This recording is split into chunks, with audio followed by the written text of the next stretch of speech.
રાજ્ય સરકાર આરોગ્ય સેવાઓને વધુ સુદૃઢ બનાવવા માટે કરોડો રૂપિયાનું બજેટ ફાળવે છે, પરંતુ અમદાવાદ જિલ્લાના સાણંદ સિવિલ હોસ્પિટલની સ્થિતિ અનેક સવાલ ઊભા કરી રહી છે, જ્યાં સ્થાનિક વહીવટી ઉદાસીનતાના કારણે આ નાણાંનો વ્યય જોવા મળ્યો। અમારી ટીમે સ્ટિંગ ઓપરેશન કર્યું હતું, જેમાં ચોંકાવનારા દ્રશ્યો સામે આવ્યા। વિગતો સામે આવી છે, જ્યાં જોઈ શકાય છે કે ગ્રોથ નાવ ન્યૂઝનો આ એક્સક્લુઝિવ અહેવાલ।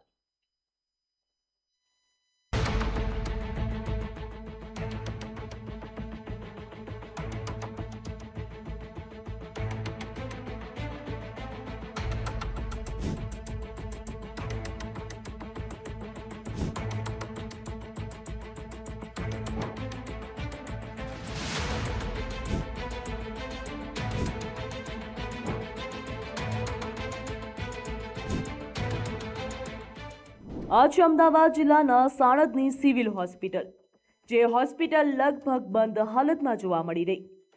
હોસ્પિટલના અનેક વિભાગોમાં સારવારની કોઈ કામગીરી જોવા મળતી નથી। બીજી તરફ લાખો કરોડોના મેડિકલ સાધનો હોસ્પિટલની બહાર ખુલ્લામાં ધૂળ ખાતા અને બગડતા જોવા મળી રહ્યા છે। ત્યારે પ્રજાના ટેક્સના નાણાંથી ખરીદાયેલા કરોડો રૂપિયાના સાધનોનો જવાબદાર કોણ? અમારી ટીમ આ હોસ્પિટલની મુલાકાતે પહોંચી હતી। સ્ટિંગ ઓપરેશન દરમિયાન હોસ્પિટલ પરિસરમાં એસી યુનિટ, હોસ્પિટલના બેડ, કોમ્પ્યુટર, ઇલેક્ટ્રોનિક સાધનો મળીને સરકારી સંપત્તિ ખુલ્લામાં પડેલી જોવા મળી। યોગ્ય જાળવણીના અભાવે આ સાધનો ધીમે ધીમે નકામા બની રહ્યા છે। જે સાધનો દર્દીઓની સારવારમાં ઉપયોગી બનવા જોઈએ તે આજે કચરાની જેમ પડેલા છે। તો હોસ્પિટલનું બિલ્ડિંગ પણ અત્યંત જર્જરિત હાલતમાં જોવા મળી રહ્યું। અનેક જગ્યાએ છતમાંથી પ્લાસ્ટર તૂટી રહ્યું છે, દિવાલોમાં તિરાડો પડી ગઈ છે અને ભેજના કારણે માળખું ખખડી ગયું છે। આવી સ્થિતિ દર્દીઓ અને હોસ્પિટલ સ્ટાફ બંને માટે જોખમી સાબિત થઈ શકે છે। છતાં પણ મરામત કે જાળવણી માટે કોઈ અસરકારક કામગીરી દેખાતી નથી। હોસ્પિટલ માટે વર્ષોથી કરોડો રૂપિયાનો ખર્ચ કરવામાં આવ્યો છે, છતાં પણ સામાન્ય લોકોને તેનો લાભ મળતો નથી। હોસ્પિટલમાં ઉપલબ્ધ સુવિધાઓનો ઉપયોગ થતો નથી અને ઘણી વખત ડોક્ટરો તથા આરોગ્ય કર્મચારીઓની હાજરીને લઈને પણ પ્રશ્નો ઊભા થાય છે, જ્યાં પરિણામે દર્દીઓની સારવાર માટે અમદાવાદ સહિત અન્ય શહેરોની હોસ્પિટલોમાં ધક્કા ખાવાનો વારો આવે છે।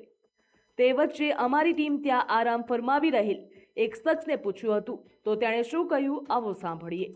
કોણ સાહેબ હાજર છે આજે ઓન ડ્યુટી? કોઈ નહીં? કેમ? રામ બોલે છે? કોઈ છે જ નહીં? કેમ ડૉક્ટર કોઈ નથી અત્યારે? ઇમરજન્સી કોઈ છે? પેશન્ટ છે? પેશન્ટ અંદર છે? હતા કોઈ અંદર દાખલ? એ ખાલી રજા બદલ આપી દીધી। સૌથી મોટો સવાલ એ થાય છે કે જો હોસ્પિટલ કાર્યરત જ નથી તો પ્રજાના ટેક્સના નાણાંથી કરોડોના સાધનો ખરીદવાનો અર્થ શું?